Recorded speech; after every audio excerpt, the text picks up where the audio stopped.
Hello అండి.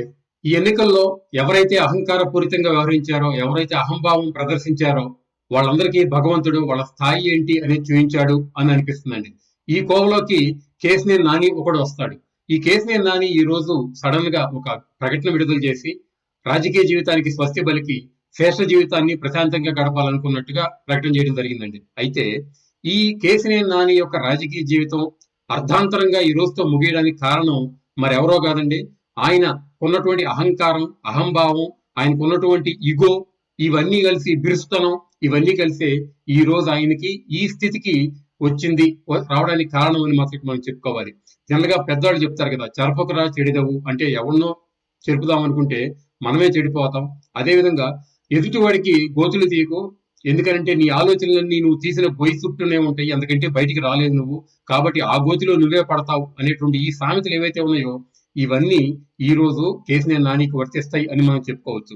2014లో చంద్రబాబు నాయుడు గారు విజయవాడ పార్లమెంటుకి అనేక మంది ఉద్దండులు సీనియర్లు ఉన్నా గానీ కేశినేని నానికి కేటాయించడం, ఆ ఎన్నికల్లో చంద్రబాబు నాయుడు గారు తెలుగుదేశం పార్టీ కార్యకర్తల కృషితో కేశినేని నాని పార్లమెంట్ సభ్యుడిగా ఎన్నికవ్వటం, ఆ 2014 నుంచి 19 వరకు చంద్రబాబు నాయుడు గారు అధికారంలో ముఖ్యమంత్రిగా ఉన్నప్పుడు చాలా అణుకోగా అణిగిమణిగి ఉన్నట్టుగా వినయాన్ని ప్రదర్శించిన కేశినేని నాని 2019లో మరొకసారి ఆ పార్లమెంటు సీటుని దక్కించుకుని, ఆ పార్లమెంటు సీటుని తిరిగి చంద్రబాబు నాయుడు గారు, లోకేష్ గారు, అదే విధంగా తెలుగుదేశం పార్టీ కార్యకర్తల కృషితో గెలిచి, నేనే గెలిచాను, నా వల్లే ఈ పార్లమెంట్ సీటు గెలిచింది, అంతా నేనే అనే అహంభావాన్ని మీదేసుకుని అక్కడ ఏదైతే ఆ 7 అసెంబ్లీ సెగ్మెంట్లు ఉన్నాయో ఆ 7 అసెంబ్లీ సెగ్మెంట్ లో ఉన్నటువంటి తెలుగుదేశం పార్టీ లీడర్లని వాళ్ళతో సఖ్యతగా ఉండకుండా, వాళ్ళని ఏమాత్రం పట్టించుకోకుండా, వాళ్ళని అసలు నేను పట్టించుకోవాల్సిన అవసరమే లేదు, వాళ్ళు నథింగ్, వాళ్ళు గొట్టంగాళ్ళు అని చాలా అహంభావంతో విర్రవీగినటువంటి కేశినేని నానిని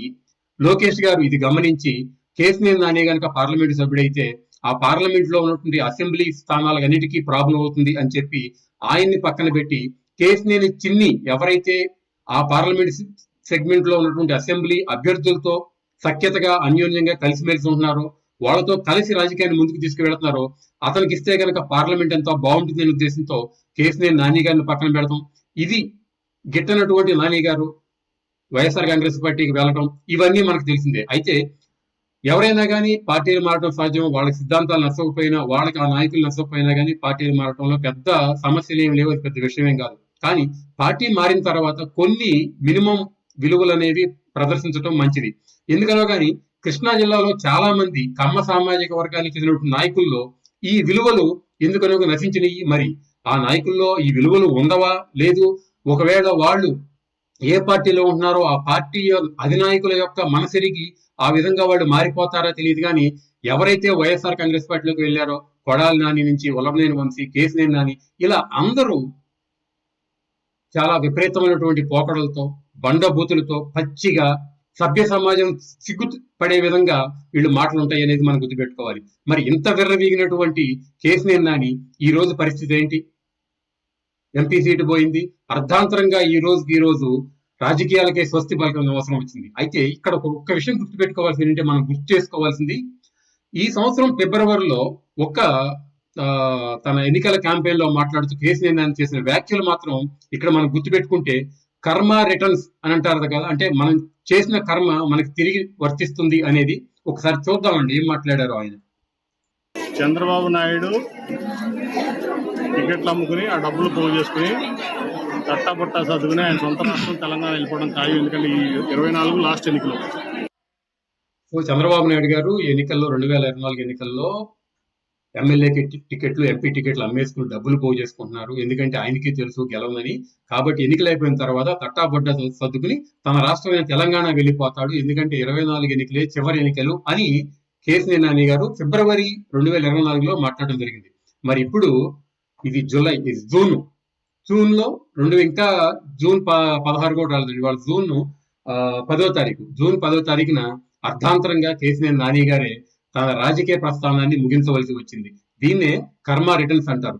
ఇంకేమన్నారో చూద్దాం. అప్పుడు అవ్వలేదండి ఈయన పోకడ చంద్రబాబు నాయుడుకి. సో బాబు కొడుకులు కలిసి చంద్రబాబు నాయుడు గారు ఆయన పనికిమాలిన కొడుకు బాబు గారు ఆయన పనికి మాలిన కొడుకు లోకేష్ అని సంబోధించడం జరిగిందండి. అంటే ఈ రోజు లోకేష్ గారిని కనుక మనం చూస్తే తన తండ్రికి చేదోడు వాదోడుగా ఉండి ఒక కాన్స్టిట్యున్సీలో ఓడిపోయినా గానీ, ఆ కాన్స్టిట్యున్సీలో గత 25 ఏళ్లుగా తన పార్టీ గెలవకపోయినా గానీ, ఆ కాన్స్టిట్యున్సీ వాళ్ళకి కంచుకోట కాకపోయినా గానీ, ఆ కాన్స్టిట్యున్సీలో వాళ్ళ సామాజిక వర్గం లేకపోయినా గానీ అక్కడే నిలబడి, ఎక్కడైతే ఓడిపోయాడో అక్కడే నిలబడి 90,000 పైచిలకు మెజార్టీతో ఎమ్మెల్యేగా గెలవడం జరిగింది. అదేవిధంగా తన తండ్రి అధినేతగా ఉన్నటువంటి తెలుగుదేశం పార్టీకి అఖండమైన మెజారిటీ రావడంలో తన వంతుగా సహాయం చేయడం జరిగిందండి. మరి కేశినేని నాని ఏం చేశాడండి? ఎంతో భవిష్యత్తు ఉన్న తన కూతురు కేశినేని శ్వేత గారికి రాజకీయ భవిష్యత్తు లేకుండా తన తొందరపాటు నిర్ణయాలతో పనికి మాలిన తండ్రిలాగా తయారయ్యాడు కేశినేని నాని. లొకేషన్ గారు ఇద్దరు కలిసి టికెట్లు అమ్ముకుంటున్నారు, చందాలు వసూలు చేసుకుంటున్నారు, ఈ డబ్బులన్నీ మూట కట్టుకుంటున్నారు. రేపు ఎలక్షన్లో టీడీపీ సెంట్రల్ ఆఫీస్ కూడా తాళా వేసి తెలంగాణ వెళ్ళిపోతారు సొంత రాష్ట్రానికి. ఎందుకంటే ఇక్కడ ఇల్లు వాళ్ళు టీడీపీ సెంట్రల్ ఆఫీస్ తాళాలు వేయాలంటే మీరు కేశినేని ట్రావెల్స్ మూసేసి తాళాలు వేసినట్టు కాదు. ఎందుకంటే టీడీపీ అనేది కార్యకర్తల బలం ఉన్న పార్టీ.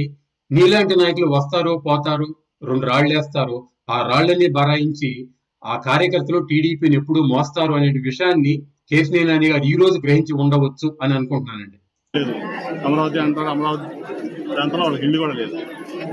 కాబట్టి చంద్రబాబు నాయుడికి చెప్తున్నా, జగన్మోహన్ రెడ్డి చంద్రబాబు నాయుడికి అంటే ఈయన బతుక్కి కేశినేని నాని గారు ఏదో రతన్ టాటాలు ఇవ్వాలంటాడు కానీ ఈయన కనీసం దుర్గగుడి దగ్గర అడుక్కునేవాడి స్థాయి కూడా కాదు అని ఈ రోజు నిరూపించుకుంటున్నాడండి.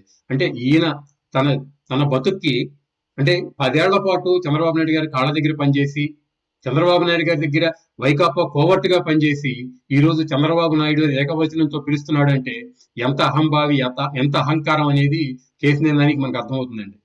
రెడ్డి గారిని చూసి బుద్ధి తెచ్చుకో, సిగ్గు తెచ్చుకో. ఇది కూడా చంద్రబాబు నాయుడు గారు జగన్మోహన్ రెడ్డి గారిని చూసి బుద్ధి తెచ్చుకోవాలంట, కాదు సిగ్గు తెచ్చుకోవాలంట.